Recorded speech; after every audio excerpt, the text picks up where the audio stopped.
Bonjour à tous et bienvenue dans le show Tio. J'espère que vous allez bien et que vous êtes prêts pour cet épisode du mois de décembre. Et tout de suite, le sommaire de notre émission. Dans l'actualité, nous parlerons des jeux vidéo qui feront peut-être leur apparition lors des prochains Jeux Olympiques. Dans le reportage, nous nous sommes rendus dans un collège pour en apprendre plus sur la fête des Lumières. Vous découvrirez ensuite un sport insolite, le slamball. Apprendre à devenir un vrai Jedi comme dans Star Wars sera le sujet de notre buzz. Y aura-t-il des épreuves de jeux vidéo lors des Jeux Olympiques de Paris en 2024? La réponse est tout de suite. Regardez.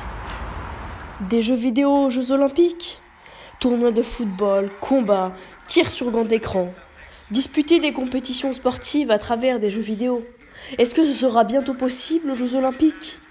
En Corée du Sud, le sport électronique est une religion. Les meilleurs joueurs sont de vrais stars. Les fans remplissent les stades pour assister aux compétitions. Comme un sportif classique, pour atteindre le haut niveau, l'e-sportif, le joueur de jeux vidéo professionnel, doit avoir de la rigueur et une bonne hygiène de vie. Il s'entraîne plusieurs heures, seul ou en équipe, encadré par un coach pour améliorer ses performances. La décision finale pour savoir quelles seront les disciplines retenues pour les JO de Paris 2024 sera prise après les Jeux Olympiques 2020. Nous sommes allés rendre visite à un collège privé à l'occasion de la fête des Lumières. C'est notre reportage. Regardez. Il est 6h et nous sommes le 8 décembre, fête des Lumières, la fête de l'Immaculée Conception ou fête de la Vierge Marie. De nombreux lycéens se sont rassemblés pour installer des bougies pour cette occasion. C'est devenu une manifestation populaire initiée par la ville de Lyon en 1989. Est-ce que vous savez pourquoi il y a des lumières le jour du 8 décembre? Bah écoutez, je pense que c'est par rapport à Johnny Hallyday parce qu'ils ont allumé le feu. Parce que c'est la fête de Sainte-Marie? Bah parce qu'il y a le Père Noël qui va arriver. Ouais. En 1852, une inauguration d'une statue de la Sainte Vierge aurait dû avoir lieu le 8 septembre, mais fut reportée pour des raisons météorologiques.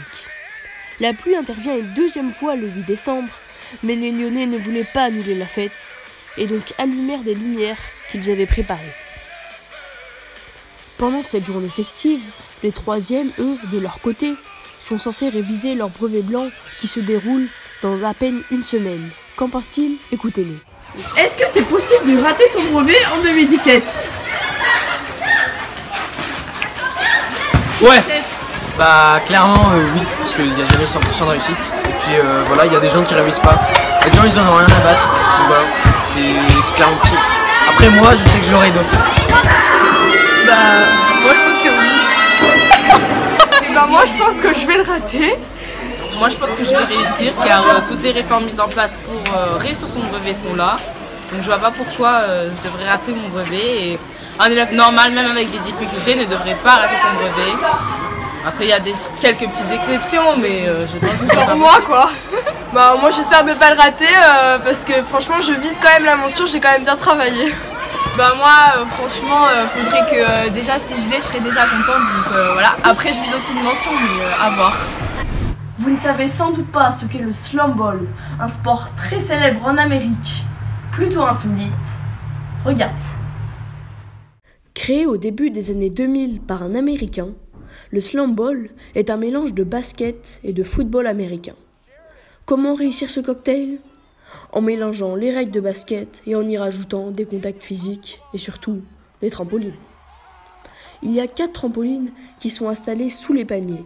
Et le but est de réaliser les dunks les plus spectaculaires sans être stoppé par son adversaire. Un dunk est une action de jeu au basketball qui consiste à marquer en projetant le ballon dans l'arceau à une ou à deux mains.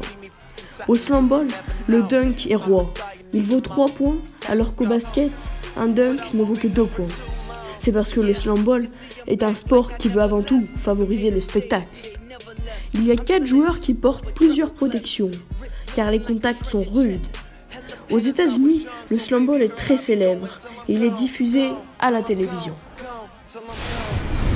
Vous êtes fan de Star Wars et vous rêvez d'être un Jedi comme dans la saga? C'est notre buzz. Regardez. À l'occasion de la sortie au cinéma du nouveau Star Wars, le 8e de la série, Les Derniers Jedi, vous pouvez vous initier à apprendre à manier le sabre laser comme un véritable Jedi. Pour rappel, les Jedi sont les soldats qui combattent les forces du mal dans Star Wars. Les cours de sabre laser sont ouverts aux jeunes à partir de 8 ans. Les apprentis Jedi apprennent à attaquer et à se défendre. Pour gagner un combat, il faut toucher son adversaire avec le sabre le plus souvent possible. Mais les coups qui peuvent faire mal sont interdits. Allié à de vraies techniques de combat, la discipline s'impose comme un art martial à part entière. Des cours sont proposés dans plusieurs villes en France. Donc vous, fans de la saga, tentez l'expérience et que la force soit avec vous. Et voilà, c'est déjà la fin de notre émission. N'hésitez pas à la partager, à vous abonner, ça me fera super plaisir. Et n'oubliez pas, le Chotio revient le mois prochain.